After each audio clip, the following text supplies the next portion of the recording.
Welcome to the Nearshore Cafe podcast, home to the most interesting stories and people doing business in Latin America.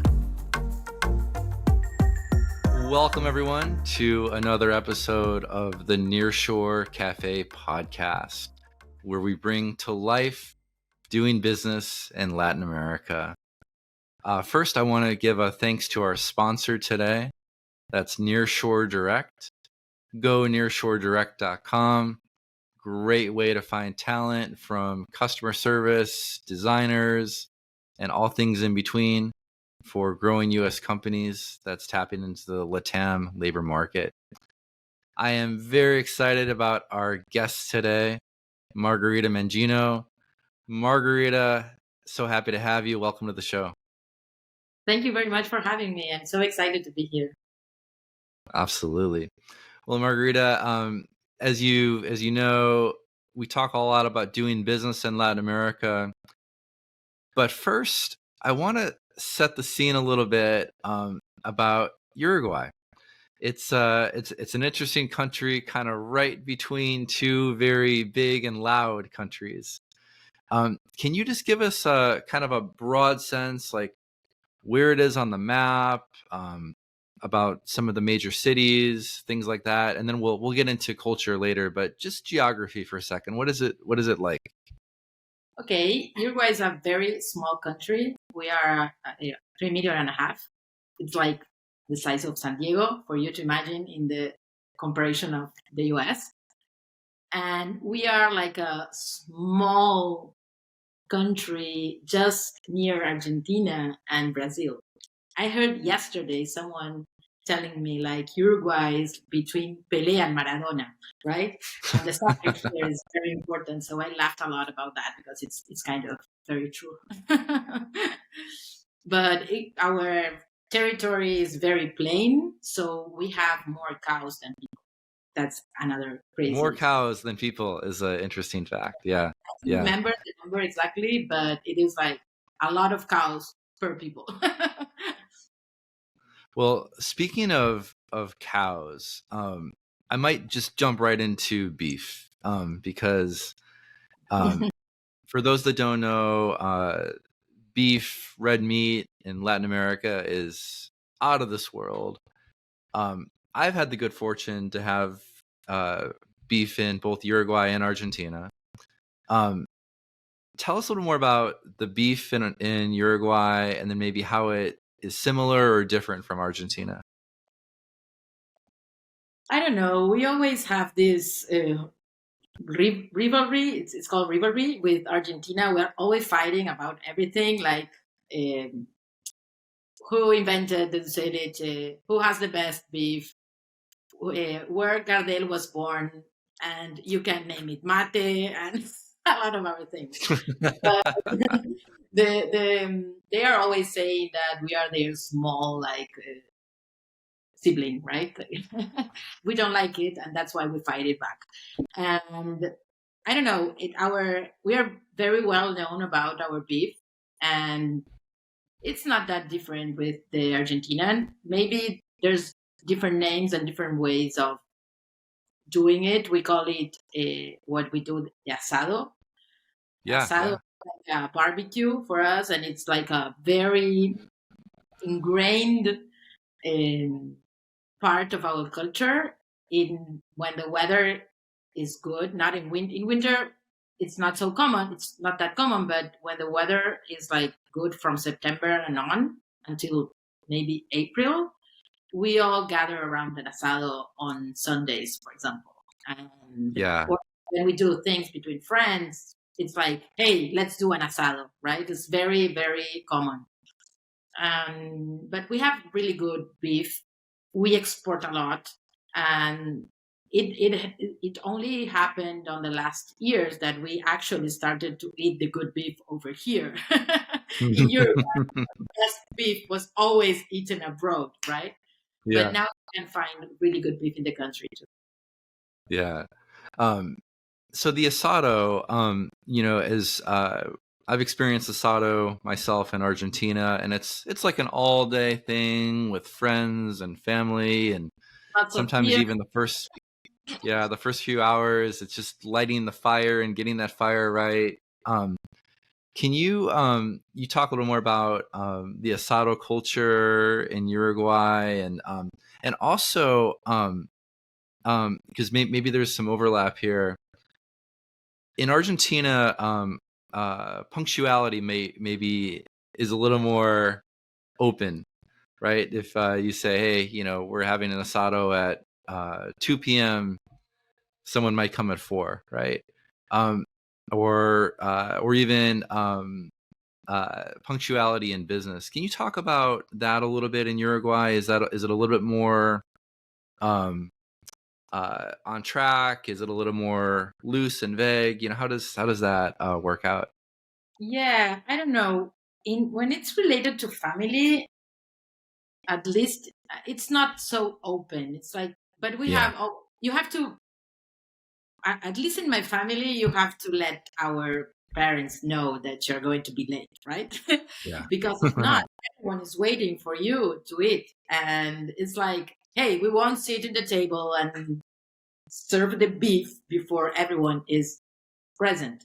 We always, the thing with the asado is that you start very early, first with the fire, but usually the asador is the responsible of Mm, setting the fire, and he starts early before the people arrive, usually, right?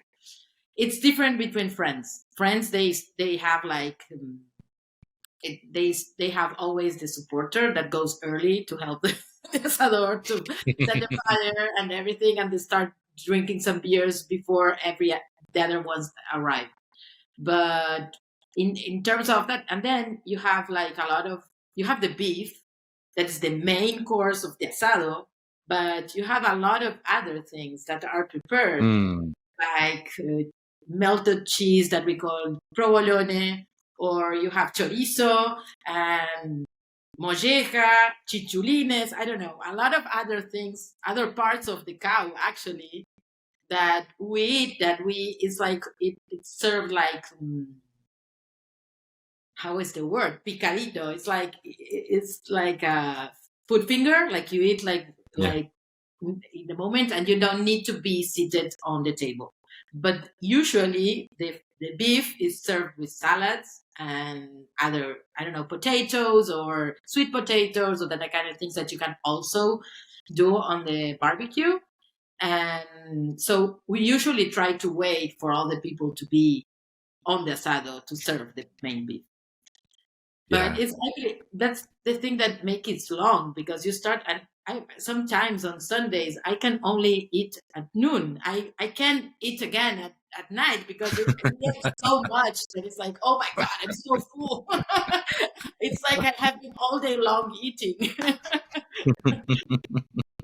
And you can't Speaking control of how much you eat because you're like finger fooding a lot of things in the moment, right? So it's kind of all the day, yeah. And speaking of dinner time, is that also traditionally later in the evening?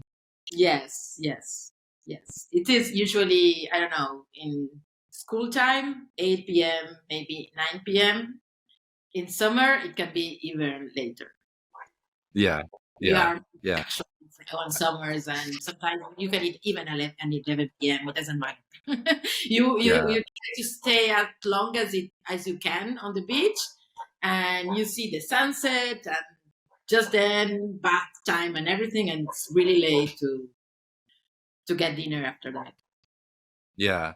Now, the summer season, I'll just share a little bit, but I'd love to hear your take. Montevideo was a fantastic place to experience the summer and the Rambla and everyone, walking along. Can you give a little more background on like what that's like, especially maybe a Sunday afternoon in the summer on the Rambla? What does that look like, In feel Montevideo, like? Yeah. I have to tell you that. I believe all Montevideanos, people from Montevideo, we hate summer here. It's like it's hot, and we have so many nice beaches more in the east of of Uruguay that usually you have people that go to the beach in Montevideo, but most of the people escape from it. It's like Okay. the best of Montevideo actually is spring or autumn, that you can Hmm. go walk on the beach, and it's beautiful. I love that part of the year. I'm actually last month I went to walk on the beach, and it was like 30 degrees Fahrenheit, and it was like, oh Right. my god, I hate it. I want spring. So because you have like a lot of sand, and the beach is, it's actually what is very curious about Montevideo is that in Montevideo it's not an ocean, it's actually a river, and it's Yeah. a Yeah. very wide river that actually Buenos Aires is across the river, and you can see it. It's not easy to see. It's huge. Yeah. It's a huge river. Yeah. And the water, as it's a river, is not very green. So you have some times that is more brown than green. That's why we don't actually love the experience of the beach here in Montevideo. If you go more on the east of the country, you start to grab the Atlantic Ocean, and you have, Mm. there are so many nice places. Like Punta del Este is very well known around the Hmm. world, and it's beautiful. It's my place to go in summer, Yeah. actually. People hate it sometimes in January because it's very crowded, because we have a lot of tourists from Argentina and Brazil that go over there. Yeah. But I love the beaches over there. And also the good thing about Punta del Este is that we have usually summers that are windy, but because it's like a point that access the water, it depends of the day on the wind. You have different beaches to go that will be better or not. So usually you go to one beach on the morning because it doesn't have wind, and then on another one on the evening because it doesn't have wind. So you move with the wind Yeah. in the summer. But if you go even east, you have places in what we call Rocha, and there's a really amazing place called Cabo Polonio that is known as a reserve, nature Hmm. reserve, and you can't access by car. Actually, is there's no cars in the place. It's there. You have to cross with these trucks, big trucks around the dunes, and some of the houses over there doesn't even have electricity or hot water. So it's kind of, I love an experience that we had. We took the kids for a weekend, Yeah. and the hotel, the bread and breakfast, actually you don't have like big hotels. They are hostels and bread and breakfast mostly, and they didn't have electricity. So it was night, and we were on the deck of our room and watching the stars, and it's beautiful because you don't have much light around, so what you see, it's amazing. And you go to a restaurant and it's lighted by candles, so it's amazing experience, and it's a really really great place to go if you go to Uruguay. I would recommend it. Absolutely. Thank you. I'd like to share my own personal experience on the Rambla. So The this Rambla was is beautiful. probably maybe April in the year, but it was like a nice sunny day in April. So late autumn, right before winter. Um, so it was maybe like 70 degrees Fahrenheit. So perfect. Sun is out.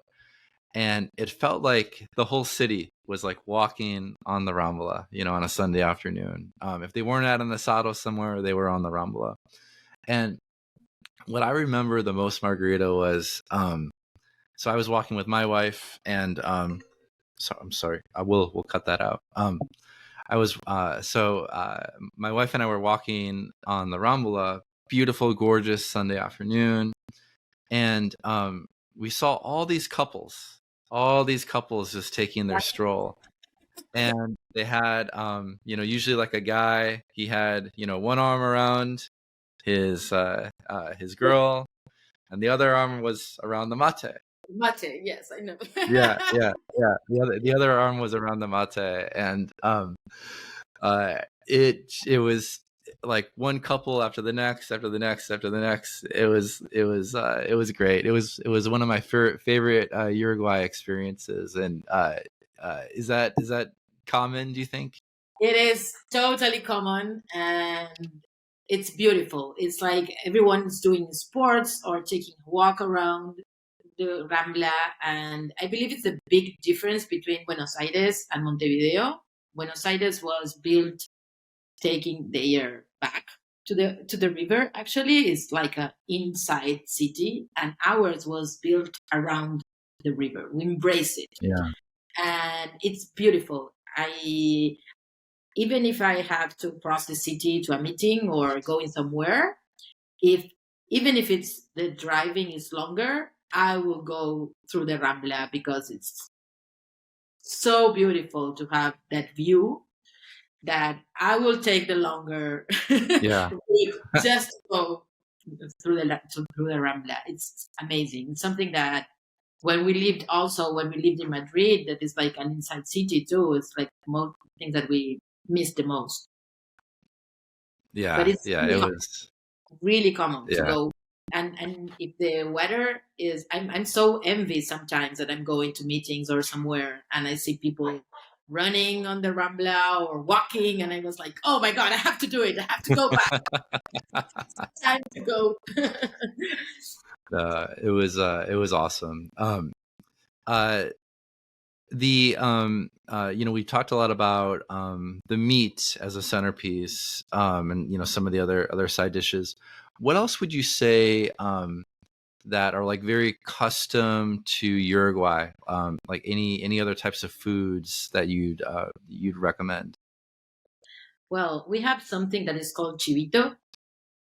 That is like, if anyone comes to Uruguay, we will say you have to grab a chivito. It's like and it's nothing more than a sandwich actually, Yeah. but it's a very well crafted sandwich. Like it has like a special kind of bread, and the meat is very easy to bite, and it's not like you will bite the sandwich and start fighting with the beef. It's like it should be very tender, right?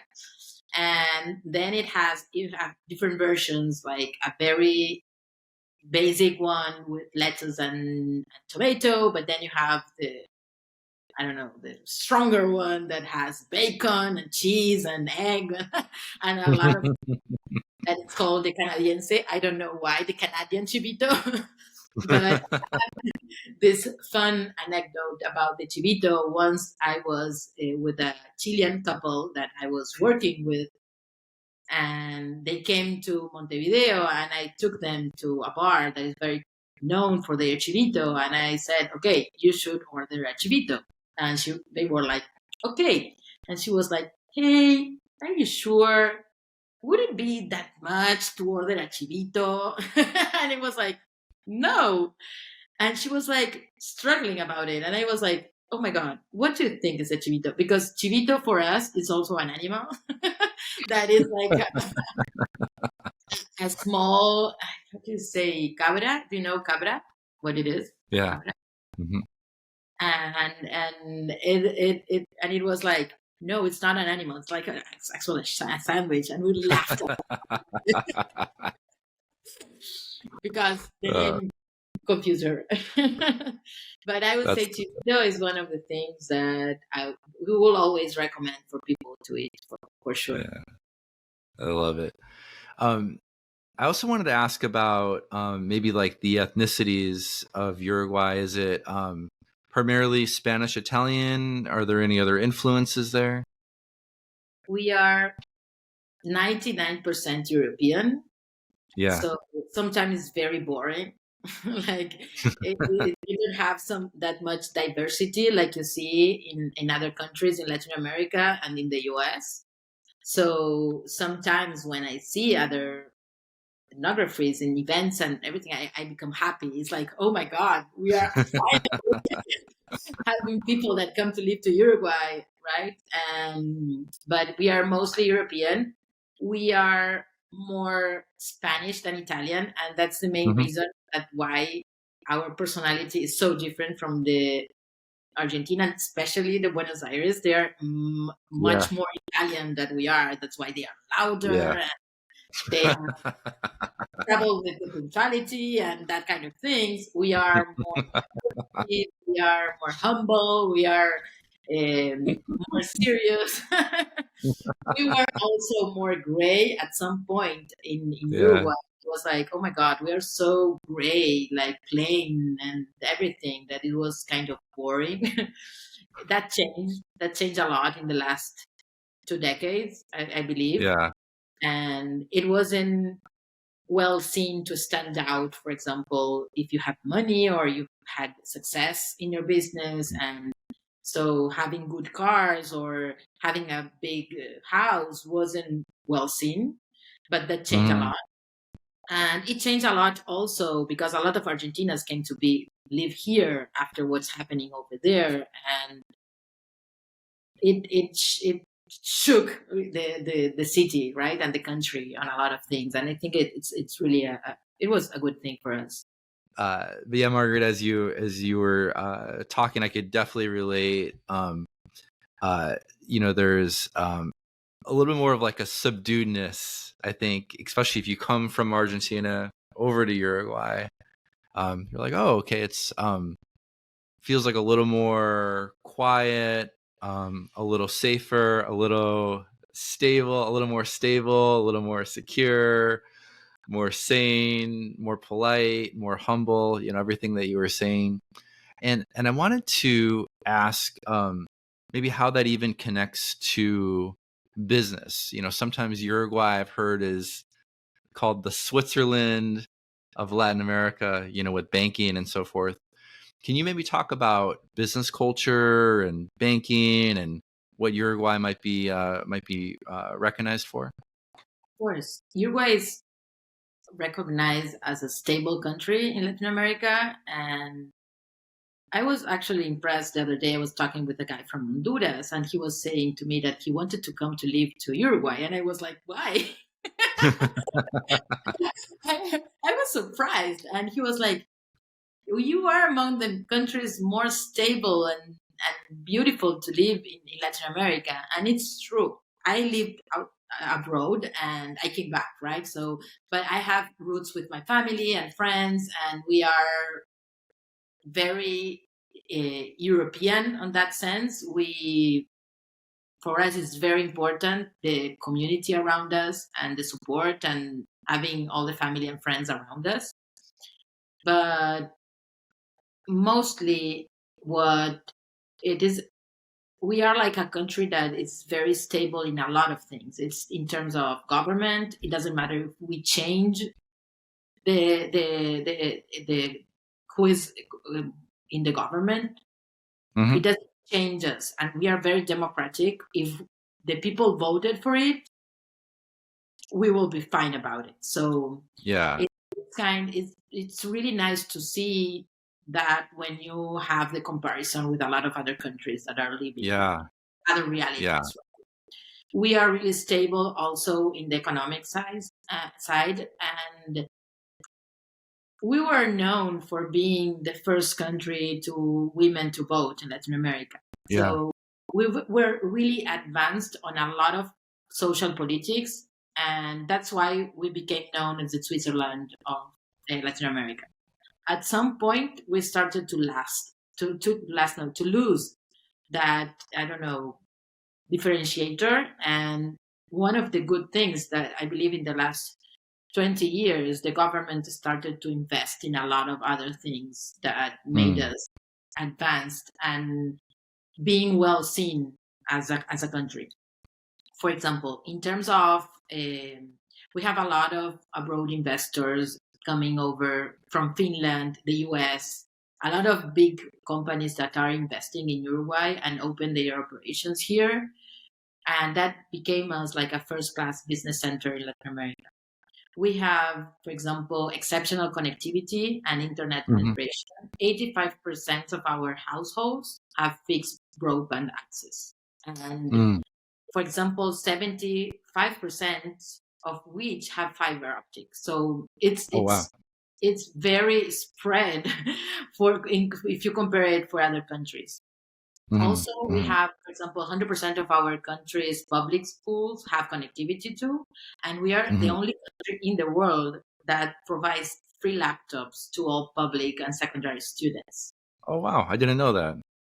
We have distributed more than 500,000 free laptops to students and teachers in the 5 years, for example.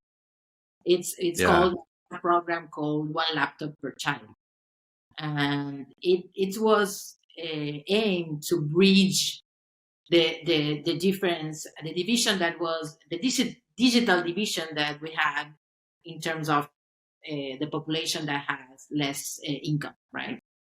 Yeah. We are also one of the leading countries in terms of wind energy production, Hmm.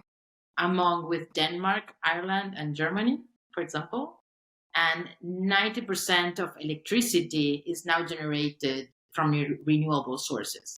So That's incredible. Wow, it, that's really, really, really world leading statistics there. Yeah.